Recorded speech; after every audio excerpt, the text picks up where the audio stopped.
My first price target for Cardano's native token called ADA in 2025 is $5. And now, of course, nothing I say is financial advice nor guarantee. But why do I think so? It's because I believe that Cardano is one of the best layer 1 blockchains out there, because oftentimes people don't really understand just how special it is, because they like to say that, wow, this is such an antiquated blockchain, it's a dinosaur. But I completely disagree, because I think despite what we see right now with many amazing layer 1 blockchains, Cardano, it still has the fundamentals to keep up. Why is that? It's because it's highly scalable, which is a very desirable trait. And also on top of that, lightning fast. It's also very secure. These are traits that people often find amazing when it comes to Solana. But I think the difference between Cardano and Solana is that Cardano has a much better track record. I mean, you got to think about this. At one point, Solana did experience 8 different network outages in just a time span of a year. Now, granted, Solana has improved since then, but in my opinion, that's still very unacceptable, because you take a look at something like Cardano, it's never, experienced, complete nonsense. So that's why I really love Cardano. Very reliable, it's very secure, and again, it's very scalable. Oftentimes people like to say that, wow, Avalanche is so much better than Cardano. They like to say all this, but again, in terms of the fundamentals with Cardano, it's pretty much on par with Avalanche, so I don't think it's bad at all.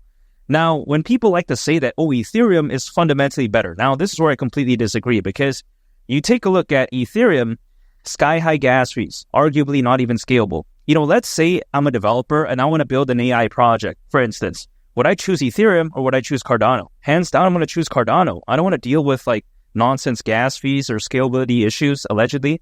I don't want to do that. Now, granted, there are Ethereum layer 2s out there that quite essentially allows Ethereum to be enjoyed, but then at the same time, not having to deal with a lot of the nonsense. I understand that, but I would much rather choose something straight out of the gate that's fundamentally better, which I think Cardano is exactly that. And I think that even as of right now, we're seeing good signs when it comes to Cardano. AI projects are starting to pop up in Cardano, and I really love that. Now, granted, you take a look at when it comes to Ethereum, who is the co-founder?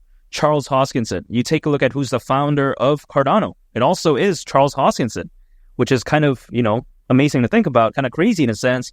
But even besides that, do you think that if Ethereum was so good, Charles Hoskinson would move on to Cardano? I don't think so. So if you really think about that, is Ethereum heading in the right direction? I think in terms of its fans, in terms of its hype, yes. But in terms of its fundamentals, it's kind of lagging, behind in this day and age. Because I think, especially in 2025, and even right now in 2024, we don't really need a layer 1 blockchain that's, arguably not scalable or has sky-high gas fees.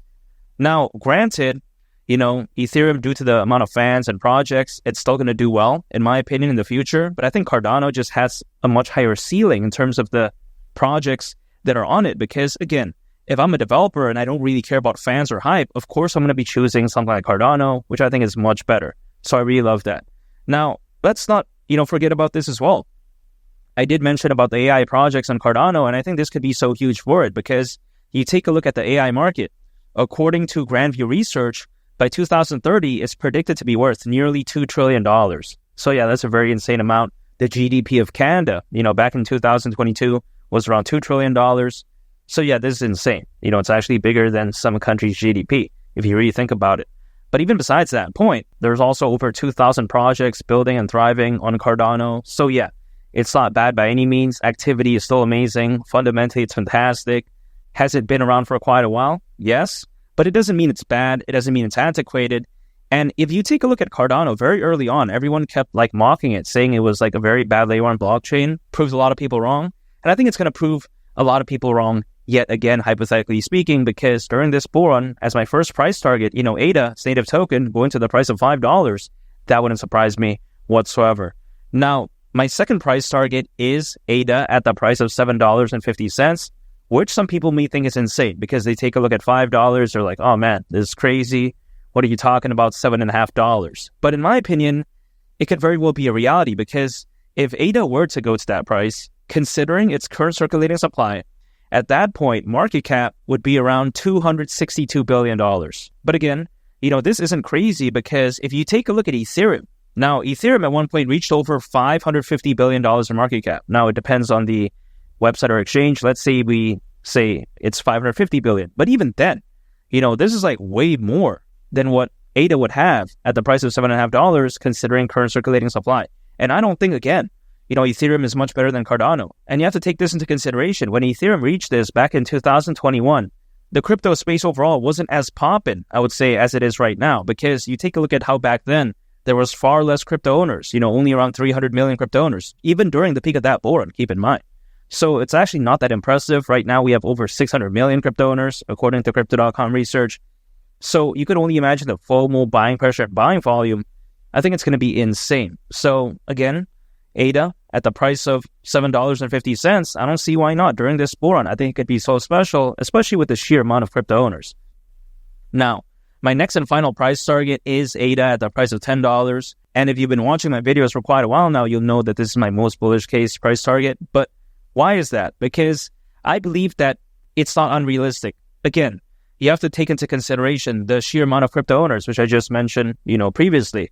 Over 600 million crypto owners, according to Crypto.com research. You take a look at the Bitcoin ETF. That's massive, I think, for just the whole crypto space in general.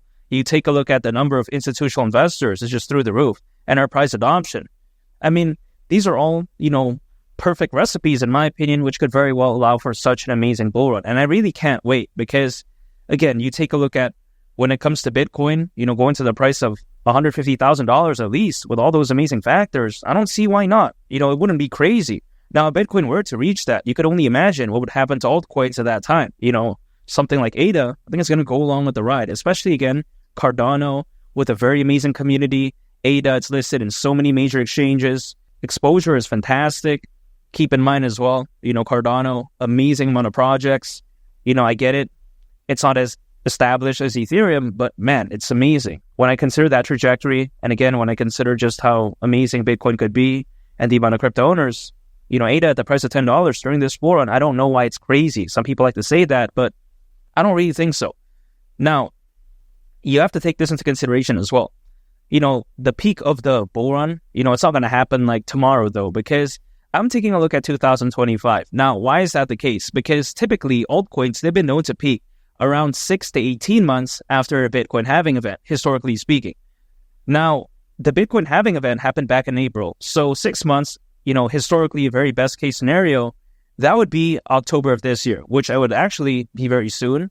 But I don't think it's going to happen that quickly, even though as of right now, we're seeing a lot of altcoins have a good recovery. I think there's still a ways to go. But also on the flip side, let's say we don't consider like the worst case scenario, which is 18 months, let's say October of next year. Let's say it's a middle ground approach, like a year, which is of course between 18 and 6 months, again, 12 months a year. That would be April of 2025. Now, granted, this is a middle ground approach. Could it happen sooner? Yes. Could it happen a little bit later? Of course, you never truly know. History doesn't always repeat itself, but it does tend to rhyme. So that's why I'm taking a look at 2025 in terms of this video. And also just my outlook when it comes to ADA in general is 2025. Also for Bitcoin, I think that is the year for something like ADA to truly shine. Also something like Bitcoin to truly showcase what it's capable of. I don't think Bitcoin's going to go to like the price of $1 million. But again, under 50,000, that wouldn't surprise me whatsoever. Now, what is my strategy though? It is dollar cost averaging. Anytime an income I'm acquiring, I'm holding, and I'm just waiting. That's it. I'm not a day trader. I don't use leverage. I'm not swing trading. I'm not looking at the price charts every 2 minutes, 2 hours. That's just not my style, man. I don't care about what happens to the price in the short term. I care more so about the long term, which is why, again, I'm just staying consistent. I'm staying patient because I've been accumulating ADA ever since 2021. So it's been quite a while now. And again, if I've been through all the nonsense, that happened throughout that time, Celsius, FTX, Terra Luna, Sam Bankman-Fried, 3 Arrows Capital, FUD about USDT exchanges, whatever the case. If I've been through all that, just waiting, let's say sometime in 2025, waiting, let's say as a worst case scenario around a year from right now, it doesn't seem so bad in my opinion. All I got to do is stay patient. Again, anytime an income, acquire, hold, and just wait. That's it, because I've been waiting for a long time. Waiting another year doesn't seem so bad. And again, ADA at the price of $10 during this bull run with all those amazing factors taken into consideration, that wouldn't surprise me whatsoever. And make sure to subscribe if you gain value from this video. I'd greatly appreciate it. It's been Lee the Captain, and I'll catch y'all on the next one. I'm out. Peace. Bye.